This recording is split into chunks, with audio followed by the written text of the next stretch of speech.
স্বামী বিবেকানন্দর পাড়ায় নেতাজি সুভাষচন্দ্র বোসের দুর্গাপুজো। আজকে চলে এসেছি উত্তর কলকাতার সিমলা ব্যায়াম সমিতির দুর্গোৎসব কমিটিতে। বাংলার প্রথম সার্বজনীন দুর্গোৎসব কিন্তু শুরু হয় এই পুজোর মাধ্যমে। এখানে প্রতিমাকে সাবেকি রূপেই সাজানো হয়।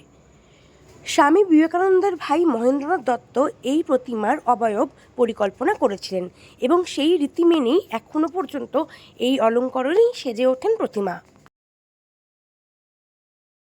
এই পুজো প্রাঙ্গণ ছিল একসময় বিপ্লবীদের আখড়া। নিয়মিত এখানে তারা এসে শরীরচর্চা করতেন। ব্যায়াম, লাঠি খেলা এবং ছুরি খেলার অনুশীলনও হতো।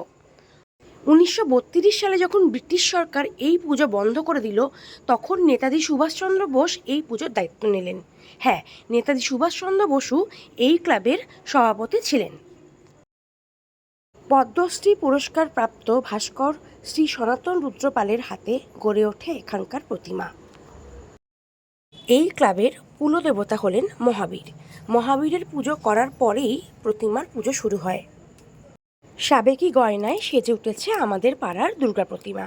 তো বন্ধুরা, এখানকার পুজো দেখতে হলে আসতেই হবে কিন্তু সিমলা ব্যায়াম সমিতিতে।